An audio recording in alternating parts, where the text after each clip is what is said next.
আজকের হট আইটেমে শেয়ার করব নিজের হাতের রান্নায়, কারণ আবার আমাকে হোস্টেলে ফিরে আসতে হয়েছে।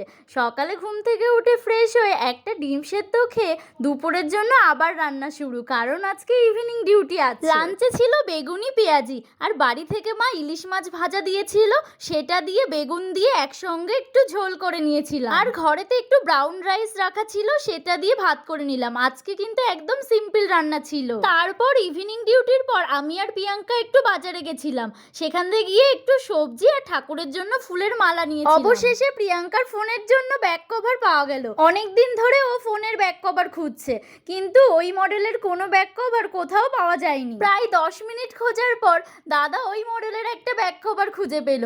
দাদাও খুশি আর আমরাও খুব খুশি ছিলাম। প্রিয়াঙ্কার ফোনের ড্রেস পরিয়ে আমরা চললাম একটু মোমো খাওয়ার জন্য।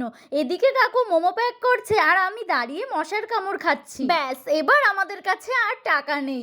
চলো এবার আমাদেরকে হেঁটেই রুমে ফিরতে হবে। দেখো, এখানে প্রত্যেকটা বাড়িতেই এত সুন্দর সুন্দর ফুলের গাছ আছে। এদিকে আমাদের প্রতিবেশী ফল কিনতে দিয়েছিল, তাকে সেটা দিয়ে টাটা জানিয়ে সারা রাস্তা কেত মারতে মারতে রুমে চলে এলাম। তারপর ফ্রেশ হয়ে দুজনে বসে পড়লাম গরম গরম নয়, ঠান্ডা ঠান্ডা চিকেন মোমো খাওয়ার জন্য। এতটা রাস্তা হেঁটে এসেছি, এটা তো ঠান্ডা হবেই, আর গরম করার মতো এনার্জি আমাদের দুজনের কারোরই হয়ে ওঠেনি। চলো আমরা মোমো খাই, আর দেখা হবে তোমাদের সঙ্গে পরের ভিডিওতে।